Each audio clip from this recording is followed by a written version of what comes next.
বিসমিল্লাহির রহমানির রহিম। আজকে আমাদের আলোচনার বিষয়বস্তু হলো বয়স্ক মানুষের হাঁপানি। আমরা সুকুমার রায়ের কাঠবুড়ো কবিতা পড়েছি। বেশিরভাগ মানুষই এটাকে আবোল তাবোল মনে করি। কবিতা যিনি লিখেছেন তিনিও আবোল তাবোলের ভিতরে এটা ঢুকিয়েছেন, কিন্তু কাঠবুড়ো একজন ভালো রিসার্চার। সে কাঠের সমস্ত কিছু গন্ধ শুকে জিভ দিয়ে চেটে বলতে পারে কি কাঠের কি গুণ। ঠিক সেই রকম অ্যাজমা বয়স্কদের বিষয়টা আমাদের কাছে, বেশিরভাগ মানুষের কাছে কঠিন আর আবোল তাবোল মনে হবে, কিন্তু আসলে এটার ভিতরে অনেক রহস্য লুকানো আছে। সেই রহস্যগুলো বলার জন্য প্রথমে আমি গল্প বলবো। 70 বছরের এক বৃদ্ধ, বৃদ্ধ বললে ভুল হবে, কারণ যুবকের চেয়েও কর্মঠ এক ডাক্তার, উনি এক শিক্ষক এবং উনি একজন সমাজসেবক, সাথে গবেষক। এত কর্মপরিধি 70 বছর বয়সে যে ফজরের নামাজ থেকে রাত 12টা পর্যন্ত কাজ করেন, এই মানুষটা গত 6 বছর ধরে কাশছেন। কাশি তার জীবনের গতিকে স্লথ করে দিয়েছে। উনি এখন কাশির জন্য বিপর্যস্ত। 6 বছর আগে কাশি যখন শুরু হলো, মনে করলেন এটা অ্যান্টিবায়োটিক খেলে চলে যাবে। অ্যান্টিবায়োটিক খেয়ে কিছু হলো না। ব্রঙ্কোডাইলেটর খেলে চলে যাবে, তা খেয়েও কিছু হলো না। তখন বক্ষব্যাধি বিশেষজ্ঞের কাছে গেলেন। বক্ষব্যাধি বিশেষজ্ঞ তাকে দেখে বললেন, আপনার তো কাফ ভেরিয়েন্ট অ্যাজমা হয়েছে। উনি কিছু ইনহেলার দিলেন, মন্টেলুকাস দিলেন, কিছুটা সাময়িক উপকার হলো, কাশি তার কমলো না। তখন আরো কয়েকজন বাংলাদেশের বক্ষব্যাধি বিশেষজ্ঞ দেখালেন, 1-1.5 বছর চেষ্টা করলেন, কাশি কমে না বলে তিনি শেষে বিদেশে গেলেন।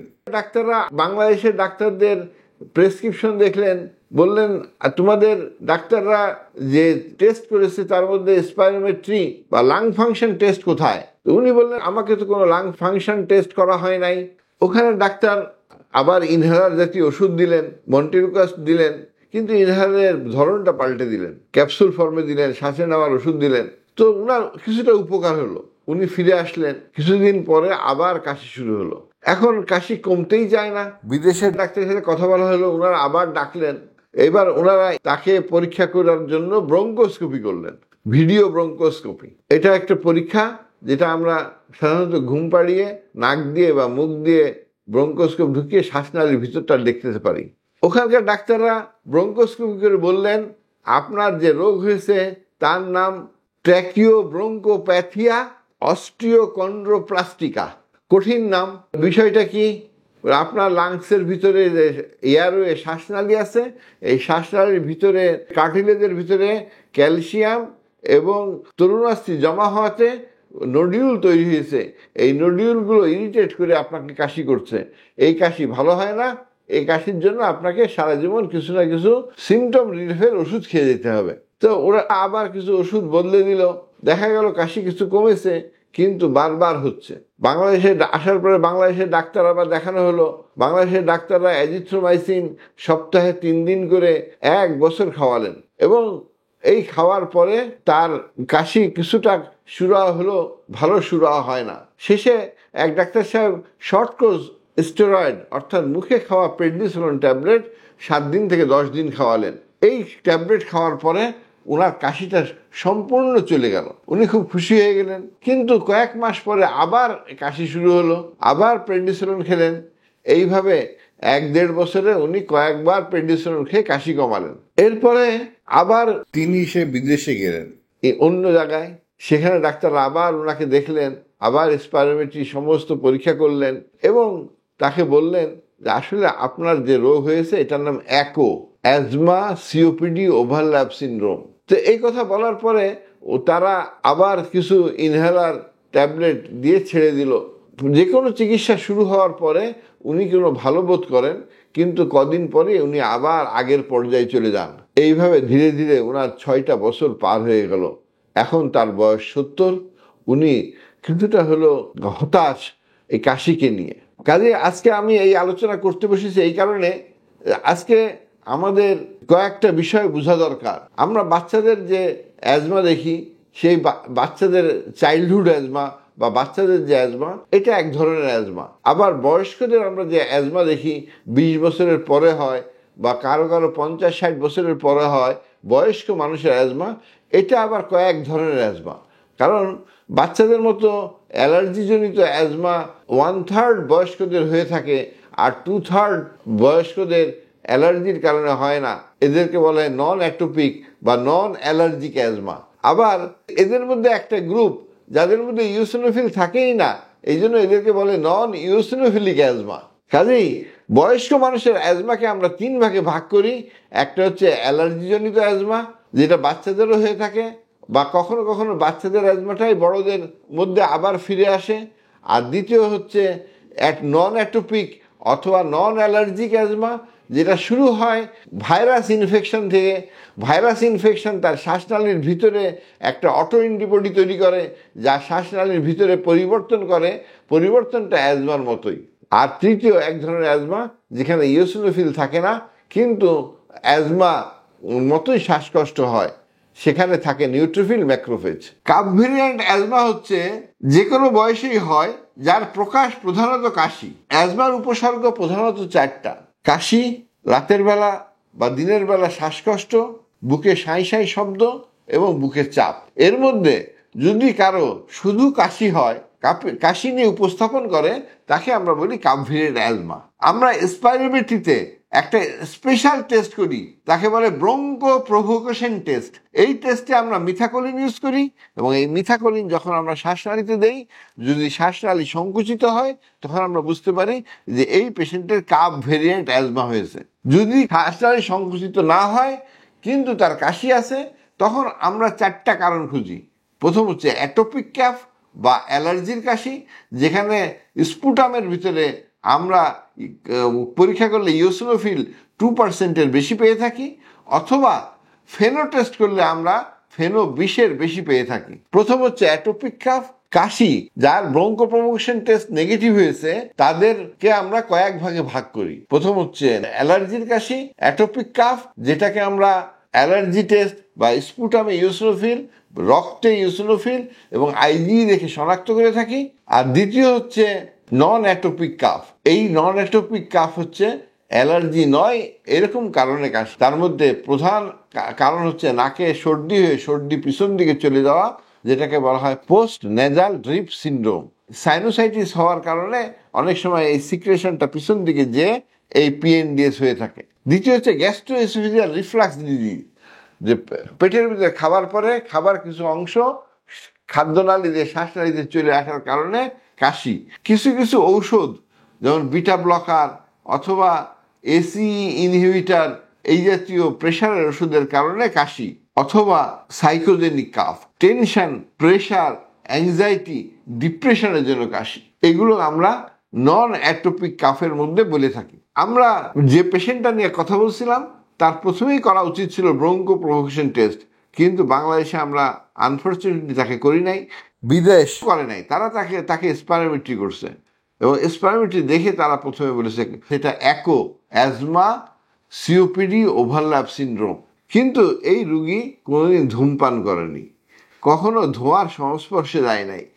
ধোঁয়া বা ধুলা বা এয়ার পলিউশনের সংস্পর্শে বেশি দিন থাকলে তখন সাধারণত ক্রনিক ব্রঙ্কাইটিস, এমফাইসিমা হয়, এবং তার সাথে অ্যাজমা থাকলে আমরা তাকে একো বলি। কিন্তু এটা ওনার আসলে সেই ভ্যারাইটি নয়। বিদেশ থেকে যে কথাটা বলল যে তার একো হয়েছে, আসলে এটা সঠিক ছিল না। বাংলাদেশে আসার পরে 6 বছর পর যখন পেশেন্টটাকে আমি দেখলাম, আমি স্পাইরোমেট্রি, বডি বক্স, ডিএলসিও, ফেনো সবগুলো টেস্ট করলাম, এবং 6 মিনিট ওয়াক টেস্ট করার পরে আমি দেখতে পেলাম তার ফেনো হাই, অর্থাৎ তার ভিতরে ইওসিনোফিলিক ইনফ্লামেশন আছে। তার ব্লাড টেস্টে ইওসিনোফিল নর্মাল, কিন্তু তার আইজি লেভেল নর্মাল, এবং আইজি লেভেলে কোনো স্পেসিফিক অ্যান্টিজেনের এগেনস্টে অ্যালার্জি খুঁজে পাওয়া যাচ্ছে না। তার সার্কোইডোসিসের কোনো ফিচার নাই, তার সার্কোইডোসিস আমরা এসি লেভেল এমটি করে থাকি, এইগুলো সব নর্মাল।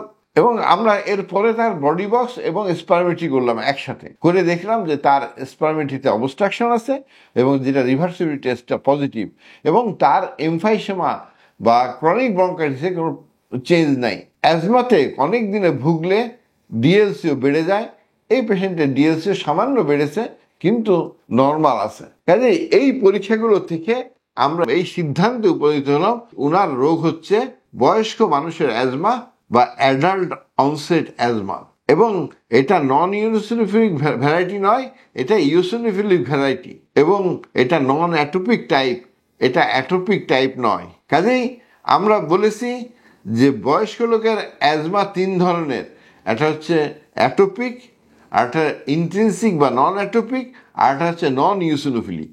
ওনার ভিতরে যেহেতু ফেনো হাই, কাজে এটা ইউসিনোফিলিক। দ্বিতীয় হচ্ছে ওনার যেহেতু অ্যালার্জি টেস্ট নেগেটিভ এবং অ্যালার্জিতে এটা শুরু হয় নাই, কাজেই এটা হচ্ছে নন অ্যাটোপিক ভ্যারাইটি, কিন্তু তার এয়ার রয়েছে ইউসিনোফিল আছে, কাজে এটা নন ইউসিনোফিলিক ভ্যারাইটি নয়।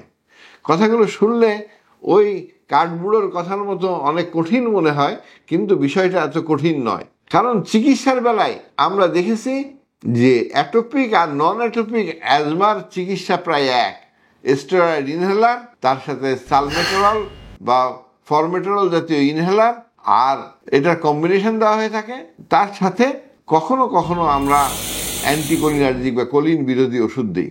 এই পেশেন্টের সিটি স্ক্যান করে দেখা গেল কতগুলো ছোট ছোট পকেট তৈরি হয়েছে, অর্থাৎ অনেক দিন অ্যাজমাতে ভুগলে তার ফুসফুসে ছোট ছোট কতগুলো ক্যাভিটি তৈরি হয়। এটাকে বলা হয় টাইনি ব্রঙ্কিয়াকটেসিস।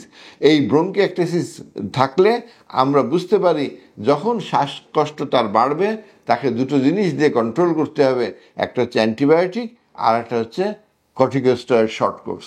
ওনার চিকিৎসার ম্যানেজমেন্ট প্ল্যান হবে, যদিও অ্যালার্জেন তার প্রধান শত্রু নয়, তার প্রধান শত্রু ভাইরাস বা ব্যাকটেরিয়াল ইনফেকশন, কিন্তু আমরা তারপরেও অ্যালার্জেন পরিহার করব, কারণ অ্যালার্জেন নন স্পেসিফিক হিসাবে তার অ্যাজমাকে বাড়াতে পারে।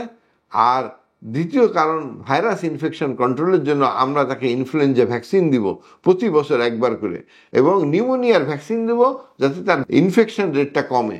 তাকে নিয়মিত আমরা স্টেরয়েড ইনহেলার হাই ডোজে দেবো, তার সাথে সালমেটেরল বা ফরমেটেরল। আর যখনই তার কাশির সাথে কফ আসছে, আমরা এরকম অনুভূতি থাকবে বা সে কাশির সাথে কফ থাকবে, তখন লো ডোজে কোলিন বিরোধী ওষুধ দিব। এই ওষুধগুলো যদি আমরা ঠিকভাবে অ্যাডজাস্ট করে দিতে পারি, তো উনি ভালো থাকবেন। এর সাথে মাঝে মধ্যে যখনই কাশি বেড়ে যাবে, 1 কোর্স অ্যান্টিবায়োটিকের সাথে তাকে প্রেডনিসোলন 7 থেকে 10 দিন খাওয়াতে হবে। এটা হচ্ছে বয়স্ক মানুষের চিকিৎসা।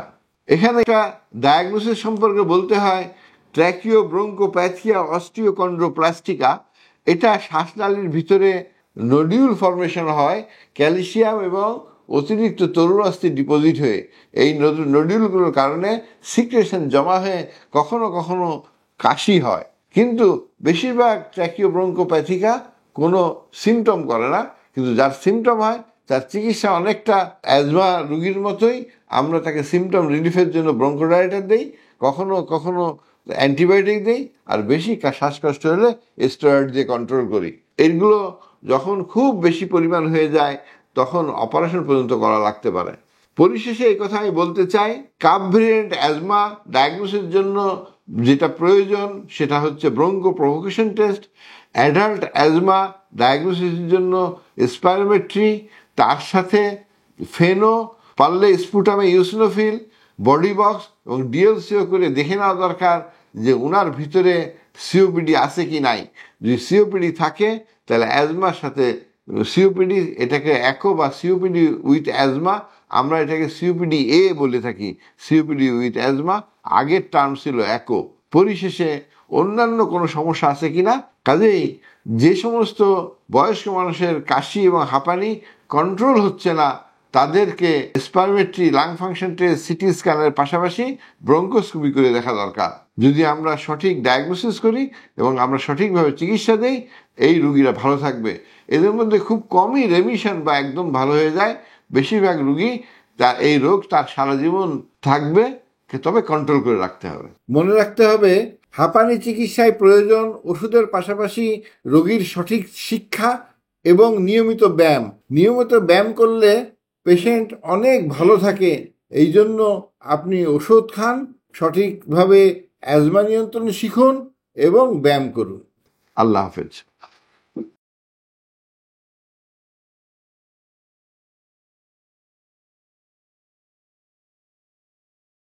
একাদশী রাতে কেন কাঠে হয় গর্ত, আশেপাশে হিজিবিজি আঁকে কত অঙ্ক, ফাটা কাঠ ফুটো কাঠ হিসাব অসংখ্য, কোন ফুটো খেতে ভালো কোনটা বা মন্দ, কোন কোন ফাটলের কি রকম গন্ধ, কাঠে কাঠে ঠুকে করে ঠকাঠক শব্দ, বলে জানি কোন কাঠ কিসে হয় জব্দ, কাঠ ফুটো ঘেটে ঘুটে জানি আমি কষ্ট, এ কাঠের বজ্জাতি কিসে হয় নষ্ট, কোন কাঠ পোষ মানে কোন কাঠ শান্ত, কোন কাঠ টিমটিমে কোনটা বা জ্যান্ত, কোন কাঠে জ্ঞান নাই মিথ্যা কি সত্য, আমি জানি কোন কাঠে কেন থাকে গর্ত।